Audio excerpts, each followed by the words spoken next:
ang pag-iban sa tarif o buhis sa imported rice. So mas barato pa gyud karon ang pag-import og bugas sumay gikan sa ubang kanasuran.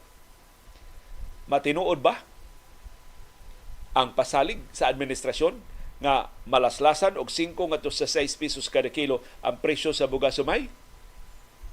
Wa tang kasiguro, wa man tay bulang kristal, pero dili ni unang higayon nga nipasalig sila us-us ang presyo sa bugas sumay.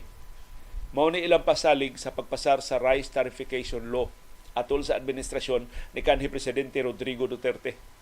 Nga igpasar sa rice tarification law, ma-liberalize na pag-ayo ang importasyon, at tanang mga negosyante makahimo na pag-import o bugas sumay, mubaha ang barato nga bugas sumay dinhi sa Pilipinas, mo barato og hangtod 10 pesos kada kilo ang presyo sa bugas sumay. So ang presyo sa bugas sumay ni atong higayuna kapin 40 kada kilo. So nagpaabot kita ma-reduce by at least 10 pesos. So ari na natas 30 pesos kada kilo ang bugas sumay. Kapin 30 pesos kada kilo. Tuod man napatuman ang rice tarification law 2019, 2020, 2021 hangtod karon 2024, tanaw ang presyo sa bugas sumay iabot hinog 60.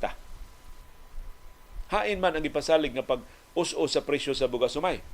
Wa mahitabo. Ngano man kay ang import liberalization sa bugas sumay gikontrolar sa rice cartel. Cartel gihapon sama sa lana, cartel man nagkontrolar sa importasyon sa bugas sumay. So daghan kay importasyon pero sila'y magbuot kanu sa i-release.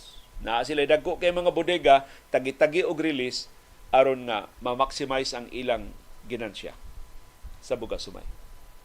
So atong paninglan ang administrasyon Marcos, wa matuman ang iyang pasalig nga 20 pesos nga bugas sumay, atong tan-awon.